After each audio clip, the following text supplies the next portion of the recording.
Welcome to the Bookshop at the End of the Internet. This podcast is dedicated to helping book lovers discover new authors. Like all the best bookshops, this podcast is filled with all kinds of books and all kinds of authors. So tune in, browse around, find a new author, and discover a new favorite book at the Bookshop at the End of the Internet. I'm Stacy Horan, author, book lover, and host of the Bookshop at the End of the Internet. This is episode number 260.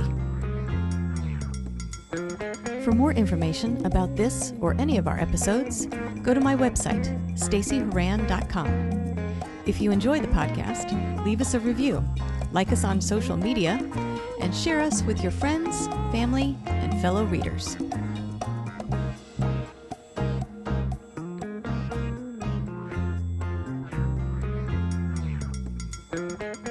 In today's episode of The Bookshop at the End of the Internet, I'm chatting with author Nancy Bernhard about her debut novel, The Double Standard Sporting House. Set in New York City in 1868 during the reign of the Tammany Hall crime syndicate, this book centers around an elite brothel run by a woman known as Doc, who uses the business as a secret way to fund her free clinic for women. Doc, herself a skilled nurse, found freedom in giving up the societal pressure to be respectable. That freedom brings with it wealth and power for herself and the girls who work in her brothel. Nancy's research into the history of sex work in New York City during this time period revealed some startling statistics regarding the numbers of women engaged in such work and their reasons for doing so, as well as the percentage of men partaking in it. In this episode, I'll chat with Nancy about her writing journey, how the inspiration for the story came from one of her great aunts, and why she says medicine was like the Wild West during this time period, as well as a few other things. Coming up.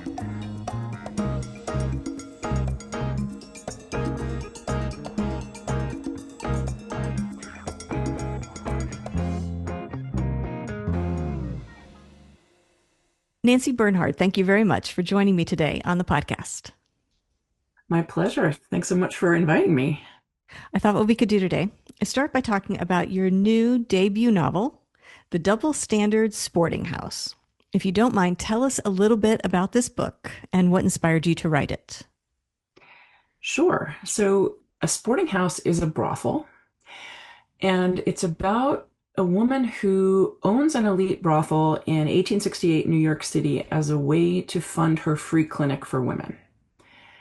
It's a very unusual combination of things. And I'll back up and explain how I started getting into this, how I started researching the history of the sex trade in New York. When I was a teenager, my very flamboyant, hilarious, barrel of laughs grandmother, who had been a flapper in 1920s New York City, confidingly told me that her Aunt Beatty, my great-grandmother was one of 7 siblings. So my grandmother's Aunt Beatty was a madam. And I didn't, I was a teenager. I didn't know what to say. I blinked and I probably changed the subject. But I wondered a lot over a long period of time, how does a middle-class girl with a very big supportive family end up in this position, in the sex trade? And I got a doctorate in American history, but I was looking more at politics, and it just kind of nagged at me. Periodically, I would wonder about it, and I would think about this great Aunt Beatty of mine and wonder about her. And then at the beginning of the pandemic, I was digitizing some old family photos. I ended up with all the really old photos, the 19th and early 20th century photos. I was digitizing them, and I ran across this spectacular photograph of Beatty and 6 of her 7 siblings. And I finally thought to ask my father, who was then 87. And I said, so Beatty, was she a madam? And he just about bust a gut laughing. We were on Zoom, and he thought that was the funniest thing he'd ever heard. He said, she wasn't a madam. She lived with a man on the Upper West Side of New York City whose wife had long been institutionalized. She was incapacitated in some way. And he and Beatty lived together, and when his wife passed, they got married, and they were together for 50 years or something. But my grandmother sort of perpetuated what we now call slut shaming, right? Any woman who's not married and monogamous is somehow a sex worker. And my grandmother was such an exaggerator that she promoted her to madam, right? So that's why my father thought it was so funny. And then it turned out that my grandmother had told my brother a totally different story, which is probably closer to the truth, which is that far from being scandalized by my aunt's unusual living arrangements, she used to spend the night at her apartment in New York because it saved her the trouble of getting home on the train after a night of partying. And I thought, oh, great. So she tells my brother the juicy story. I wish I'd been able to ask her, so what were you getting up to?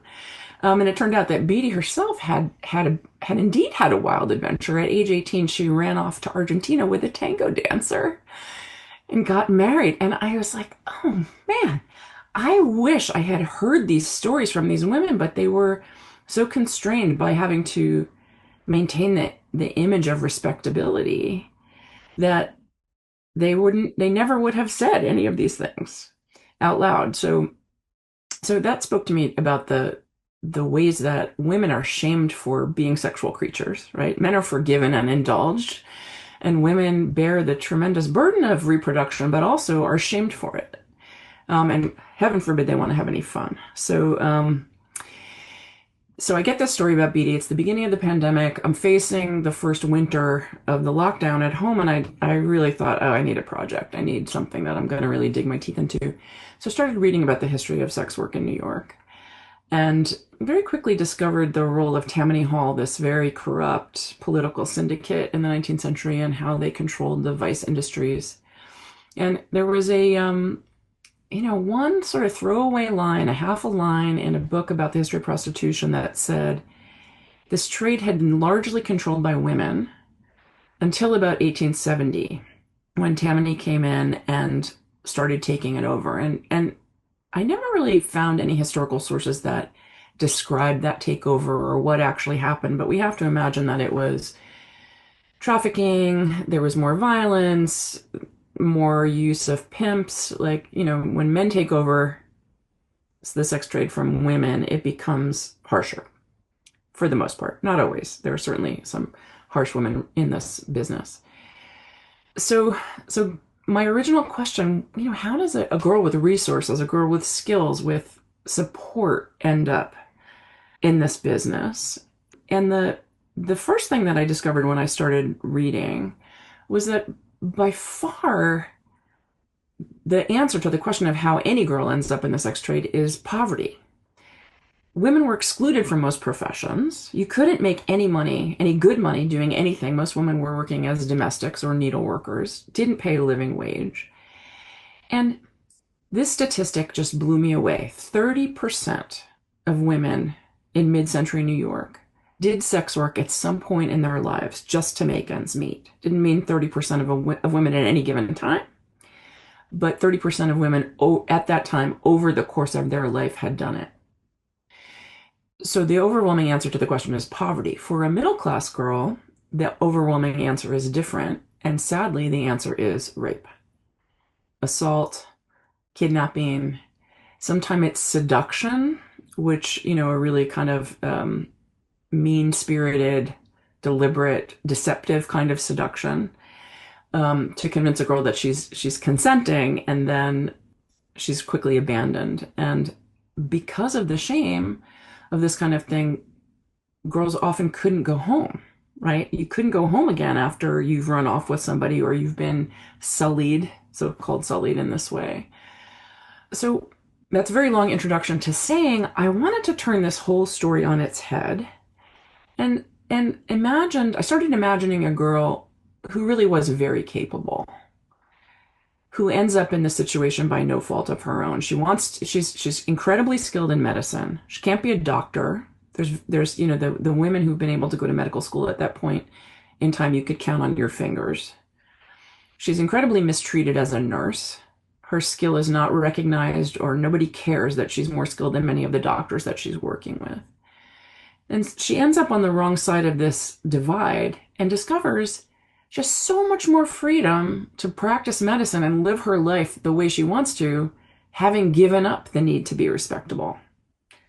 On the other side of this divide, there's this whole world of freedom and independence and also wealth if you're willing to engage in this way. So she runs this house. Girls have to choose it, right? It's a she does her very best to protect them, to keep them healthy, to choose clients who are not going to be abusive. And they make a boatload of money doing it. And the richest men, the most powerful men in the city are their intimate friends. So they exert all this influence. And when Tammany comes in and really starts to mess things up for so many girls and women, they're in a position to fight back. And so the central plot of the book is pitting what these women know about compassion and healing and community and human development and human character against the traditional masculine strengths in violence and domination and power, that different kind of power. So that's a very long answer to the question of how this book came about. Well, that's good. I was going to ask you about setting for the book to kind of set the scene and what we were looking at.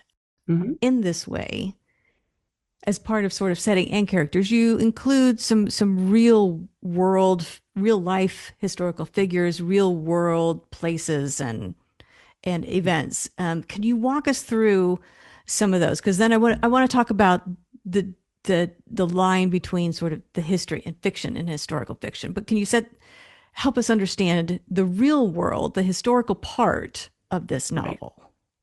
Sure. So Tammany, of course, is real. It was the very apex. 1868 to 1872 is the very apex of the power of the Tweed Ring. So Boss Bill Tweed only appears obliquely, but one of his chief lieutenants, Peter Sweeney, is a real character, is a real historical personage. He is the comptroller of the city of New York, and he's the genius behind the epic skimming of city contracts and awarding of city contracts to their friends. And it really is a stupendous crime that these people commit against the city of New York. It's a period of tremendous growth.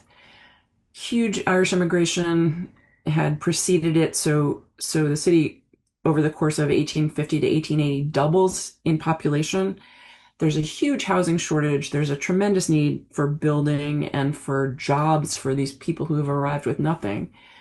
And the old leadership, the aristocrats who formerly had run New York, had no interest in dealing with this problem. So Tammany had been a political club, and it became the machine of the Democratic Party, the party of the working men in the city, and they took it on. And it in exchange for loyalty and votes from all these immigrants, they provided patronage jobs and something resembling very rudimentary social services for all these people. Sweeney himself is really interesting. It's clear to me from the few personal details that we have in records of him that he was neurodivergent. He was not really able to converse or socialize in the way that he was expected to. He was a lawyer. He was appointed a district attorney. The very first time he tried to argue a case, he completely lost it and couldn't do it. But he was brilliant. And to me, it sounded very much like someone, what we now say, on the spectrum. He had some incredible strengths and some incredible weaknesses. So I really enjoyed writing that character for this historical person. So that's certainly real. Sources on elite prostitution, elite sex trade in New York are harder to find. We know a few things. We have like gentlemen's guides to New York, like little pocket guides that men would have had, and it lists who the owners were and how many girls were there and what their charms were and how the house was decorated and things like that. When a crime would be committed, a very famous financier, Diamond Jim Fisk, was gunned down by the current lover of his former lover, Josie Mansfield, who was an elite sex worker. So we know a little bit about Josie, but we don't have any direct primary sources from any of these women. So that, like, creating the house for me was really fun because I could imagine all these empowered women who came there for 100 different reasons. And Doc creates this little community that is really intended to foster independence, to allow women to lead the lives they want to lead instead of ones that they've been trapped into or forced into. So that was a lot of fun. That is, I say it's a little bit of a feminist fantasy, but it's completely plausible that this is how that would have gone. The other thing, and on the cover of the book, we see Lydia Thompson and the Blonde Bells of Burlesque, which is a real burlesque troupe, the biggest craze to hit New York in a decade in the 1860s. And of course, women in theater were basically considered sex workers because you're on the stage and showing yourself off. And burlesque at that time, it was not stripping, which it became later. It was satire. They used a little bit of leg, right? They would wear heavy cotton tights and, and skirts to like mid-thigh. Now, something we would consider very tame now. And that would lure all these men into the theater. But they were lampooning male predatory behavior. Actually, the big show that debuted in the fall of 1868 was called Ixion, and Ixion himself is a Greco-Roman story, a king of Thessaly who was a total rogue, a total libertine, and kind of a buffoon. So it was possible to make fun of this behavior. I don't think it really changed very much in the ways that men behaved or women were treated, but the burlesque craze was absolutely real. And Lydia Thompson appears as a minor character in the book, and that was a lot of fun to do.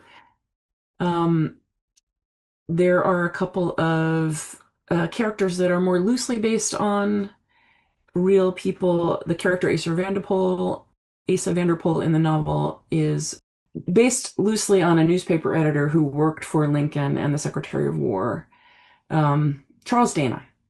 Loosely based on Charles Dana, who ran the Sun, the most widely read newspaper in New York in this period.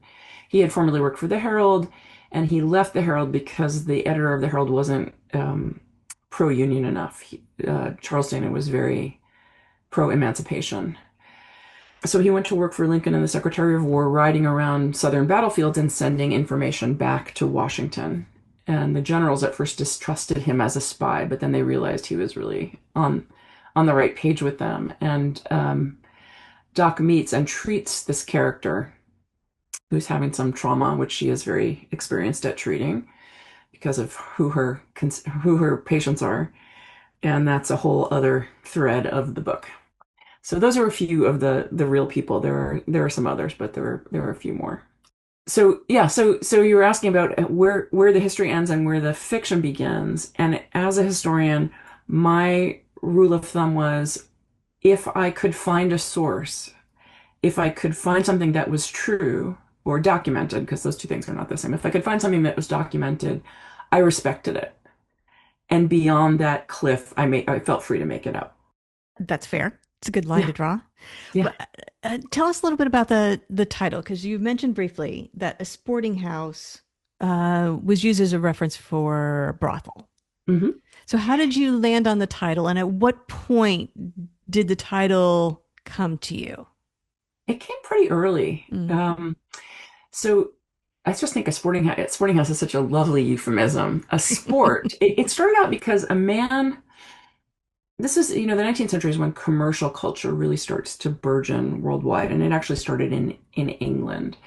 And a sport would be somebody who would go to a boxing match or a horse race, right? Someone who was out and about on the town in these sort of racy ways. We see it as mild, but sort of racy ways. And very quickly, it became equated with also frequenting prostitutes, right? Participating in the sex trade. So the best estimates are the percentage of men who did become clients in the sex trade in mid-19th century New York was 50%. Not all the time, but at least once in their life. And there were many it was their routine way of life. So a sporting man is someone who's going to boxing matches. There was a charming kind of institution in New York at this time called a concert saloon.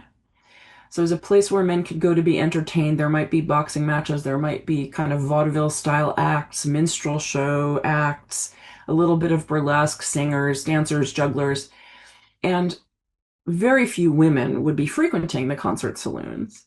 But women, young women were the waitresses. They were called waiter girls, and they wore these characteristic red boots. And many of them would go upstairs, with a fee for a fee, but many of them wouldn't. And they tended to be teenagers. They were young. So this is the sporting culture of New York. It's very widespread, and there was a huge range of prices and levels, right? So there was streetwalkers, very miserable kind of existence, just eking out the most basic living, all the way up to an elite courtesan, someone who's extremely well paid, living a very elegant life, very well educated, and everything in between. So, so I love the sporting house idea.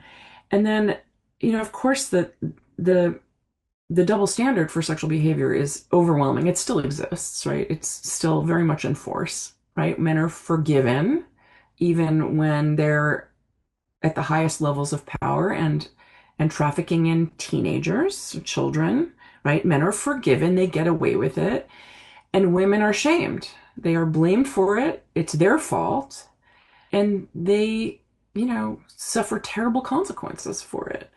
So there was a moment when I was thinking about the double standard. I started collecting expressions of the double standard, like from period things, and I was working on that, and the title came to me, and I started cracking up. I thought it was hilarious. I don't know if anybody else thinks that's hilarious, but at the moment that I thought of it, I was like, oh, there's the title of the book. Yeah, yeah. Yeah. Well, I mean, it sounds like you had to do an amazing amount of research for hmm this. And based on some of the things you've already said, I can imagine that there were some surprises for you as you were researching this, things that you didn't know before you got started, including your family history, which was what Right. sparked the whole thing. Right. So I'm curious, what other surprises there were for you, and what do you think we today get wrong about that time period? hmm Well, one thing that was surprising to me is when you look at women's reproductive health care at that time, the mechanism of human fertility was not understood. Medicine did not know when or how a woman got pregnant. So my conjecture was that Doc knew, and certainly brothel nurses, we have almost no documentation on brothel nurses, even though they existed, brothel doctors existed. Um, I bet they knew, right? Yeah, This is what they do all day long, right, right. right? And poor women had almost no access to healthcare. It would have been, midwives, healers, sort of street medicine. If you look at newspapers, there are advertisements for all kinds of both patent medicines, which are hoaxes, but also the herbs that would prevent pregnancy or the herbs that would end a pregnancy, ads for abortionists that are cloaked in interesting language in the newspaper. Medicine was the Wild West. It's just beginning to resemble the kind of standardized training, education, licensure that we understand now.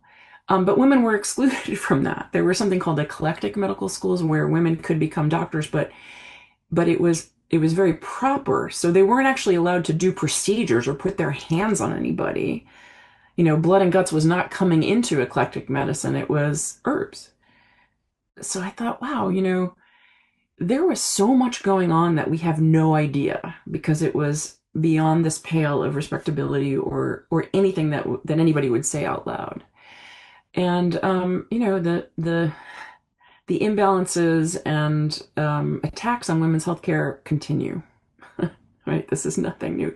So you had asked about surprises, and then I forgot what you asked Oh, what about we tend to specifically. get wrong, What we tend to get wrong. yeah. Right. So I think there's a maybe changing, but basic conception that a woman who works in the sex trade is morally reprehensible, morally suspect. She's a floozy. She's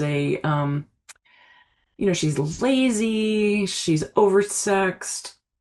And all of that is just so completely wrong. There were a few women who made a calculation that this was going to be a better life from them than the alternative.